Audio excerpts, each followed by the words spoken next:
Bonjour à tous, bienvenue sur Narisha News, votre rendez-vous hebdomadaire d'information en RDC. Nous ouvrons cette semaine avec une note de tristesse.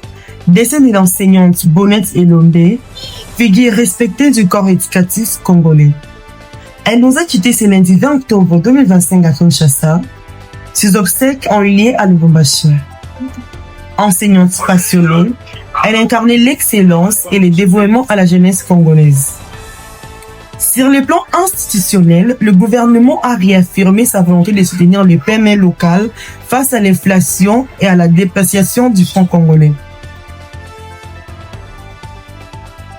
Mardi 21 octobre 2025, la situation humanitaire reste préoccupante dans l'est de la RDC. Un rapport de l'Organisation internationale pour l'immigration signale une hausse de déplacements internes dans les zones en conflit. Côté culturel, plusieurs artistes de rumba annoncent une tournée populaire dans les quartiers de la capitale. Une initiative saluée pour sa volonté de rapprocher la musique du peuple.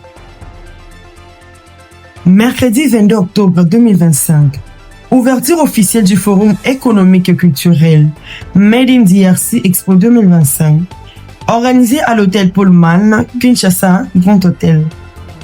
Cette première édition, tenue du 22 au 24 octobre 2025, vise à promouvoir les produits locaux congolais, à encourager l'industrie nationale.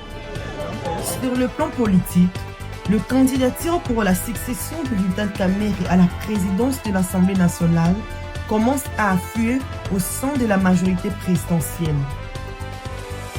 Jeudi 23 octobre 2025, côté politique, le député Jacques Nzoli a rappelé la neutralité du bureau dans le processus de remplacement du président de l'Assemblée nationale afin d'assurer la transparence du scrutin interne.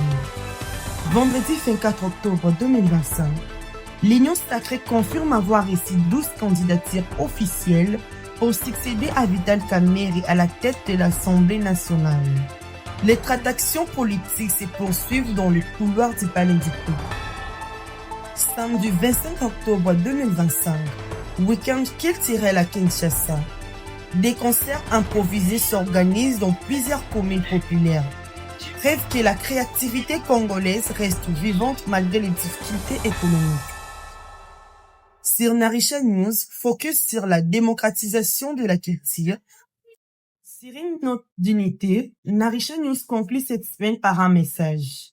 Ensemble, redonnons à la RDC sa place dans le tourisme, la culture et l'économie locale.